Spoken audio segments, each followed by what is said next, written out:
জেলাটাকে Amazon জঙ্গল থেকে এখানে এসে পড়েছে, এটা কি বাংলাদেশের অংশ নয়? একজন সাংবাদিক মহিলা আমাকে প্রশ্ন করেছেন, আপনারা ক্ষমতায় গেলে দেশটা কি আফগানিস্তান হবে না পাকিস্তান হবে?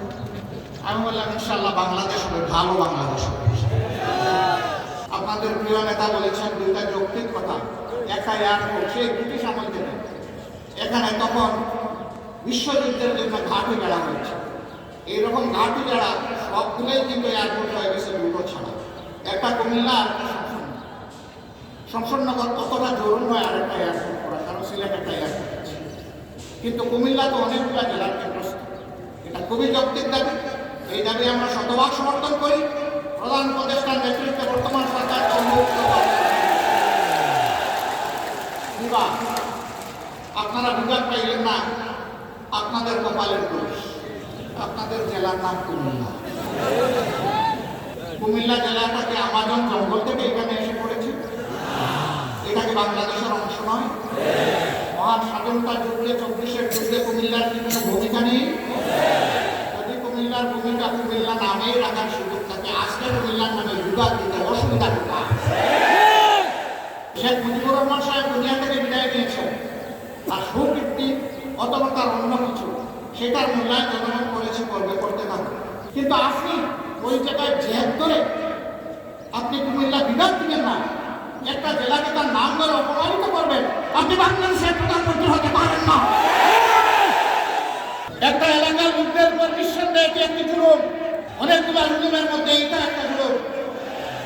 আমরা বর্তমান সরকারকে অনুরোধ করব, তার তো সব কিছুই রেডি আছে, আপনারা মেহেরবানি করে তাদের এই হক মামলাটা কুমিল্লাবাসীকে দিয়ে দেন।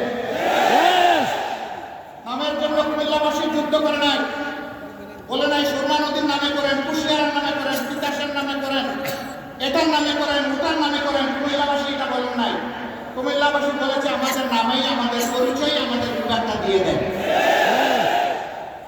এমনকি বৃহত্তর নোয়াখালীর লোকেরা বলেন নাই যে লক্ষ্মীপুরের নামে দেন বিভাগ, তারা বলে নাই যে আপনারা নোয়াখালীর নামে দেন, ফেনীর নামে দেন, তাও তারা বলে নাই।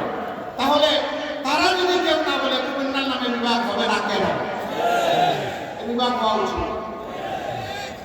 বরঞ্চ আরেকটা কারণে হওয়া উচিত যে একটা নামের প্রতি অপমান করা হয়েছে, যত তাড়াতাড়ি পারেন দিয়ে সম্মানটা ফিরে আসে। একজন সাংবাদিক মহিলা আমাকে প্রশ্ন করেছেন, আপনারা ক্ষমতায় গেলে দেশটা কি আফগানিস্তান হবে না পাকিস্তান হবে? আমি বললাম ইনশাআল্লাহ বাংলাদেশ হবে, ভালো বাংলাদেশ হবে। এটা আফগানিস্তানও হবে না পাকিস্তানও হবে। আপনি এর দ্বারা কি বলছেন? তিনি বললেন আপনারা ক্ষমতায় গেলে মহিলাদেরকে পেশাগত দায়িত্ব পালনে দেখতে চাইবেন না, সবাইকে আপনারা বোরকা পরার কথা বললেন।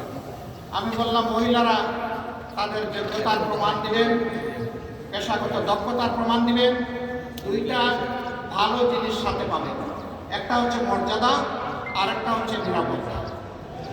এখন সমাজে সেই মর্যাদাও দেওয়া হয় না, নিরাপত্তা তো নাই, তখন সব জিনিসের সাথে এই দুইটাও নিশ্চিত করা হবে। কেন তারা পারবেন না? রাসূল করিম সাল্লাল্লাহু আলাইহি ওয়াসাল্লাম যুদ্ধের ময়দানে মহিলাদেরকে সুযোগ দিয়েছেন যুদ্ধ করার। আমরা কে মহিলাদেরকে ঘরের মধ্যে তালাবদ্ধ করে রাখা?